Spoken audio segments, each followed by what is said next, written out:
ద్వారా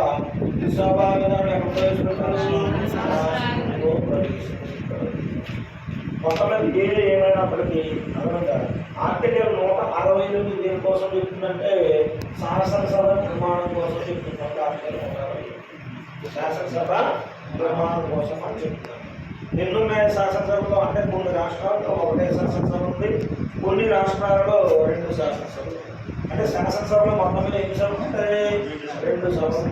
ఒకటేమో విధానసభ, రెండోదేమో విధాన పరిషత్. ఒకటి విధానసభ, రెండోది విధాన పరిషత్.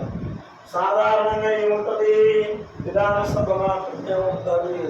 విధాన పరిషత్తును కలిగి ఉన్నటువంటి రాష్ట్రాలు ఏమి ఉన్నాయంటే ప్రస్తుతం భారతదేశంలో 6 రాష్ట్రాలు ఉన్నాయి. విధాన పరిషత్తును కలిగి ఉన్న రాష్ట్రాలు ఏమి ఉన్నాయమ్మా? ప్రస్తుతం భారతదేశంలో 6 రాష్ట్రాలు ఉన్నాయి. మొన్నటి వరకు 7 ఉన్నాయి. అయితే జమ్మూ కాశ్మీర్ కేంద్ర ప్రాంతంగా ప్రకటించినటువంటి ప్రస్తుతం ఎన్ని ఉన్నాయి? ప్రస్తుతం 6 ఉన్నాయి. మన విధానసభను కలిగి ఉన్నటువంటి రాష్ట్రాలు ప్రస్తుతం 6. ఏంటంటే 6 అంటే 1 ఆంధ్రప్రదేశ్, 2 తమిళనాడు, 3 కర్ణాటక. 1 ఆంధ్రప్రదేశ్, 2 తమిళనాడు, తెలంగాణ, కర్ణాటక. ఈ 3 కూడా దక్షిణ భారతదేశ రాష్ట్రాలు. ఈ 3 కూడా ఏంటమ్మా? దక్షిణ భారతదేశ రాష్ట్రాలు.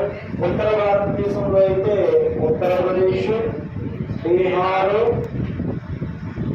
ఉత్తరప్రదేశ్,